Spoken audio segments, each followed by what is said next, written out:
I've been in construction for 40-ish years, and safety has changed a lot.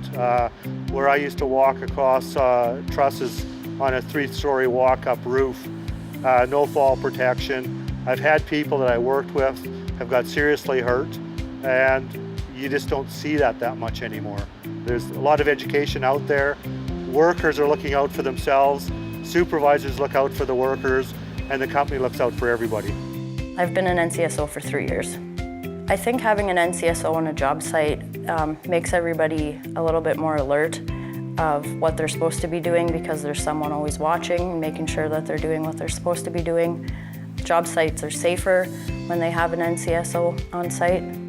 I decided to pursue the NCSO designation due to the fact that I wanted to get as much training as possible so that I can benefit the company as well as benefit the crews so that they work safely and bring as much knowledge into the workplace so that everybody has a safe work environment.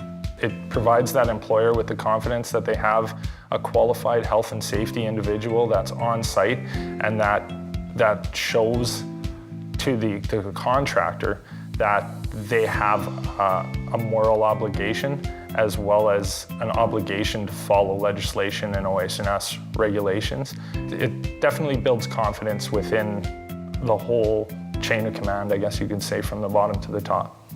An NCSO should be on the job site to ensure that there's someone who is well equipped to deal with any safety concerns that may arise. They have that training and legislation and that experience on the job site that they can handle those situations well. We had an incident on a site a few years ago where a guy got cut with a grinding wheel. It blew up and cut his arms, so we had to take him to the hospital. And from that point on, a new rule that was put into place is that you have to wear long sleeves when you're using a grinder, because it could have prevented some of the injuries to his arms. When the guys phoned me and told me, like, my heart dropped because he was at the hospital, and all these thoughts keep rushing through your head, but when I got there to see him, he was fine. But the shock of this could have been really bad. It still sticks with me to this day. When I had my eye accident, it was simply because I was wearing my safety glasses that I was able to keep my eye. Because if I wasn't wearing my safety glasses, I would have lost my eye for sure, and the doctor said that.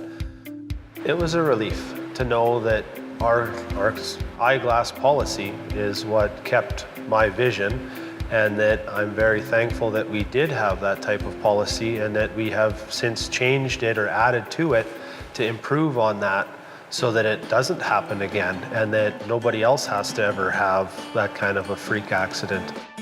We get the training to make sure that everybody is properly trained, notified, and can make sure the job sites are safe and everybody gets home safe at the end of the day. A career in safety is fairly appealing to me because I get a chance to make a bit of a difference in people's lives. I hope that maybe something that I've done throughout the course of the day helps someone avoid a devastating injury or even a small injury, I suppose. So that's what makes safety appealing to me. If somebody was thinking about going in for their NCSO, I would strongly recommend that if they have any passion or any drive to want to do better for themselves or do better for others, and they're a safety conscientious person, it was an easy process. I think the exam is a great idea just to ensure that all NCSOs have the same knowledge base and just a standardized knowledge throughout the industry. And also with a lot of companies, there's work occurring both in Saskatchewan and in other provinces. So it will be beneficial, I think, to have that same level of knowledge that's transferable throughout the country. I phoned in and challenged the exam. I wanted to be one of the first people in there because I wanted our company to have a high standard and have an NCSO designate within their company. Well, once they introduced the NCSO exam, I thought to myself, why would I want to wait 2 years? I know my stuff. I want to go and write the exam. So signed up for the first seating, and it was a little bit trickier than I thought it would be, but got the certificate in the mail the other week, so yay.